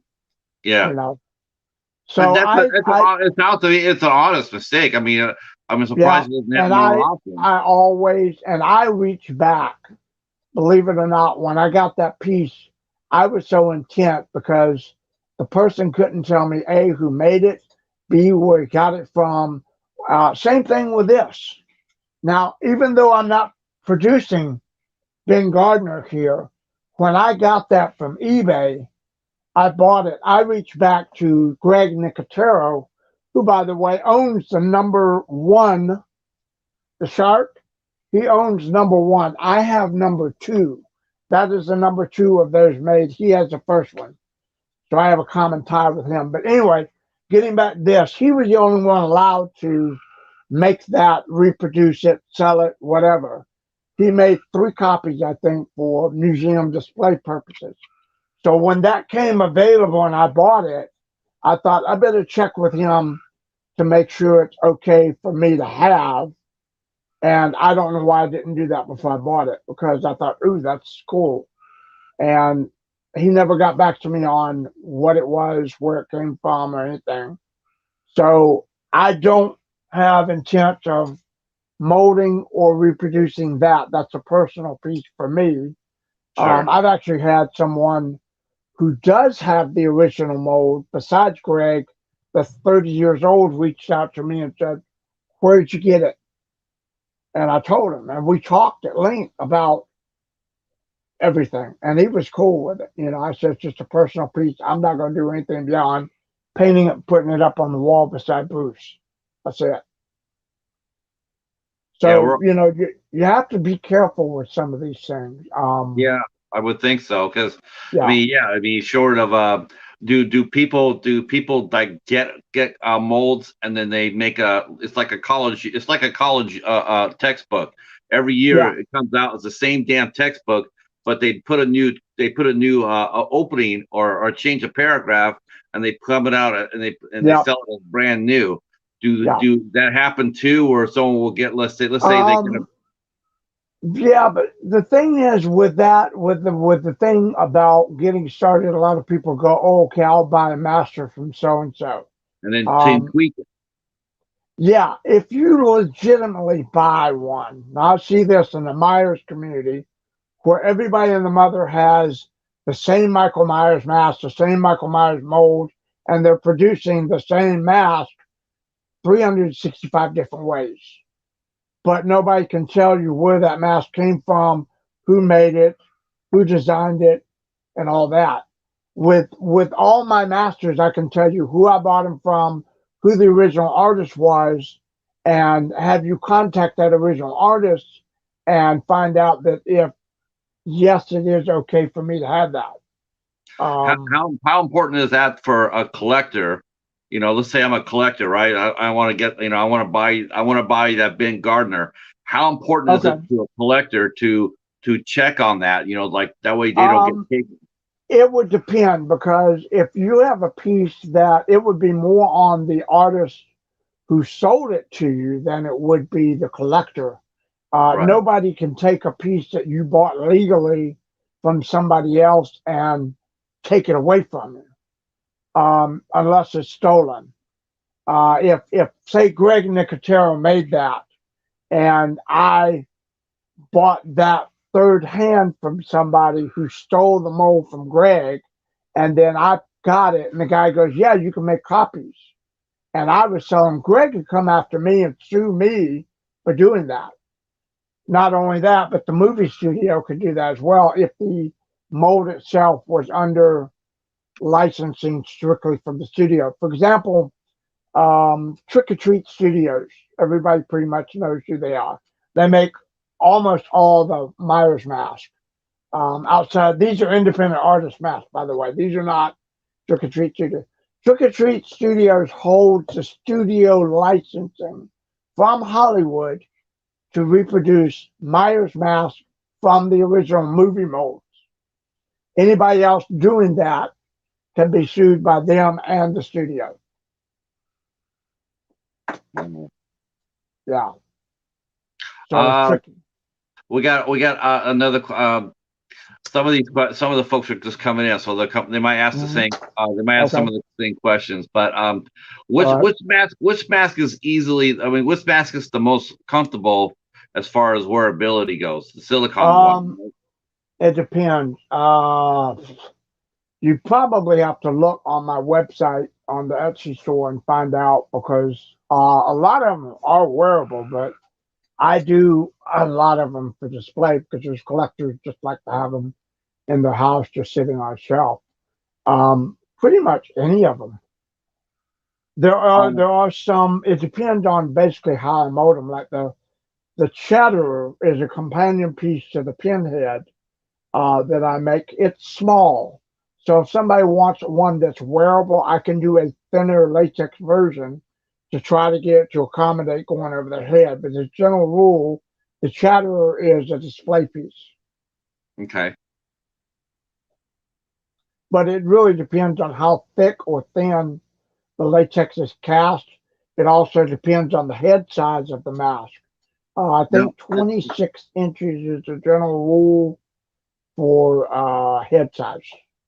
Now, you said earlier the silicone is the more comfortable of the to wear, though, right? Right. Yeah, it is.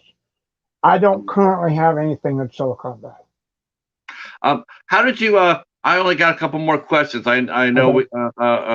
It's Can we keep you for like another 10 minutes? Yeah. Yeah. Oh, I'm good.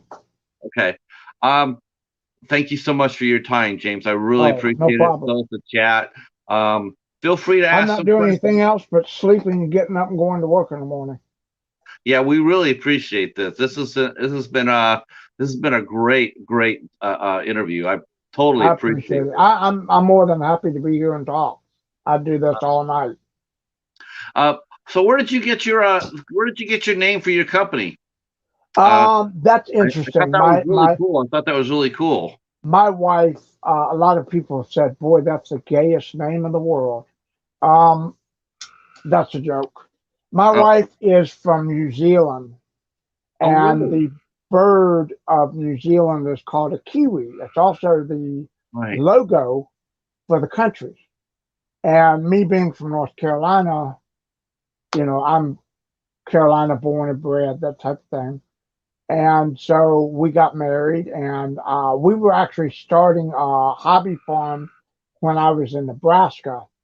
And she came up with the name. She goes, I said, we were gonna process and sell llama and alpaca wool.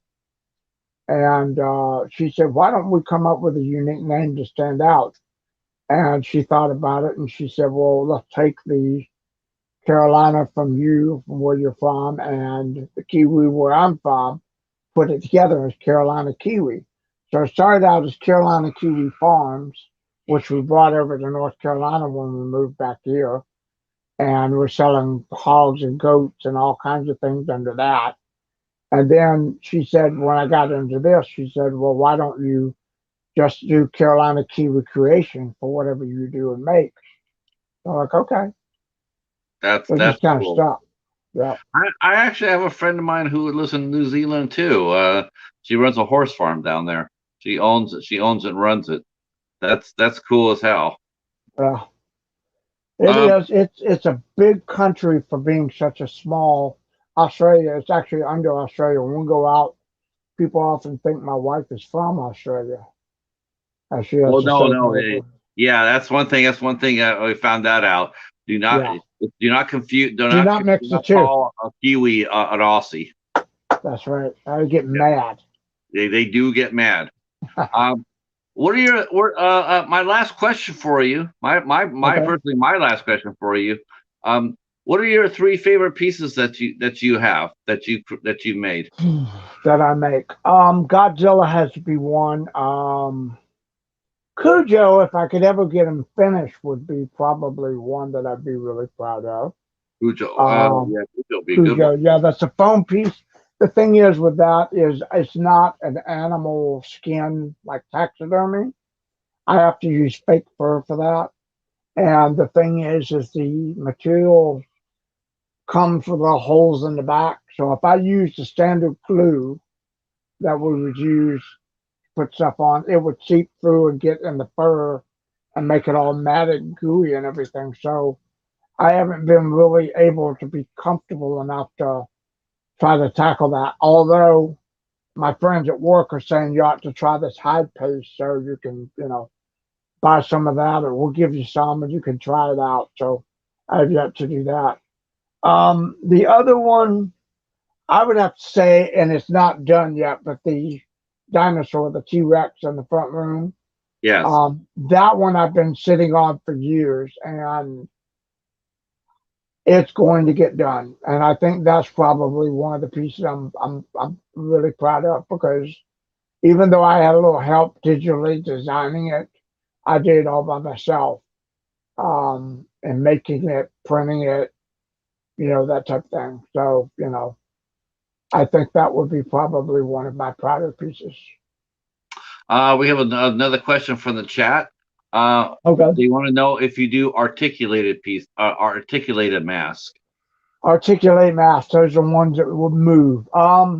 Not at the moment. I do try with some of the latex ones I do, like pinhead. I will try to make them a little thinner to where if you want to talk when you're wearing it, the mouth will move and that type of thing. But I haven't been able to do that successfully with latex. That's why I want to get into silicone and learn how to do the eye cupping and all that. Um, because I think if I take some of the things I have that I produce and I can make them silicone, that might be a little bit more fun for people to have, wear that type of thing. But then again, it would be a little bit more expensive too. Well, I really I really like to thank you so much, James. This has been a phenomenal interview. I have to give credit where credit's due. John from Doomsday Crypt gets an assist for this one. Thank Um, you. Okay. he definitely he said you need to talk to him, and I'm so glad that John did that for me because this has been an outstanding interview, and I just thank you so much for your time. You're welcome. Absolutely love the jaws. I love the Godzilla. The Godzilla head is amazing. I will Thank you. I definitely appreciate put up that. I'll put up your website on Okay. here, and I'll put your. You can send me the link to your Etsy. I'll put that Yep. up here as Okay. well. So if All right. anybody wants to contact James about any of his pieces, we will have the information up for you. You can track him through his website or or through the link that I'll have here. Oh, Um, I have a YouTube channel too. Yes, he has a YouTube channel, and I'll put Okay. that there. And please Okay. connect with him, and in fact, to connect with each other. Why, if you can, if you haven't done that yet, please feel free to connect with each other here on our stream. Um, Okay. Before I go, I have to do the calendar because you know how we roll here. I have to do this, James. Every time I do this, every time I do an interview, I have to do the calendar. So Okay. I have to show it off. Here's my calendar. So tomorrow night, we are back. We're back at 8 o'clock. We will be interviewing. As a matter of fact, we'll be interviewing an Australian. from Australia. We'll be talking to Val Anathus. He'll be here at 8 o'clock. He'll be talking about his acting career, and he's also a activist. And we'll be talking to him at 8 o'clock. On the 8th of August, this upcoming Sunday, we'll be talking to Kelly Helen Thompson on the midnight hour. That will be hosted by me on my channel here. So the midnight hour will be on the 8th. Will be hosted here. And next week, on the 10th of August, we have actress and alternative performer Lilia Mortis. That lady, it can do just about anything. So she'll be here at 8 o'clock. Very unique performer. Excited to meet her. And then on the 12th, next Thursday, we'll be talking to our friend Rick. Now, many of you guys know Rick, USX Rick. Well, he also runs a company. That USX is actually for Underground Subroxia, and he has launched that with his wife, and they own and run it. So we'll be talking to Rick next Thursday about his film company and what it's like running a small business here in today's world. And we'll be talking about extreme horror, and we'll be talking about dogs, cats, all sorts of fun things with Rick next Thursday. I'd like to thank everybody in the chat. You guys are definitely the reason why we're doing the show. You guys are definitely it's just amazing this week. Thank you so much for your support, for your questions, for supporting James, and thank you so much. James, it's been an honor and a pleasure, and we'll have to do this again sometime soon. Thank you. I appreciate it. I also want to thank everybody that tuned in the chat, the questions, that type of thing. So, if you wanted to connect with me, feel free to send me a friend request on Facebook or just direct message me, whichever way you want to do it. Yep. Feel free to share feel free to share the interview out as well if you liked what you hear. Go ahead and give us a sub too. Sub to me, the Cheetah. And if you want to hear, hit the notification bell. You'll be told next time we do interviews and hear who we are going to have on the show. That's a good way to do it. We definitely would like to connect with everybody. So that's it for me. I will see you guys tomorrow night. James, thank you again, sir. Just stay right there, and I'll talk to you 1 second. Okay.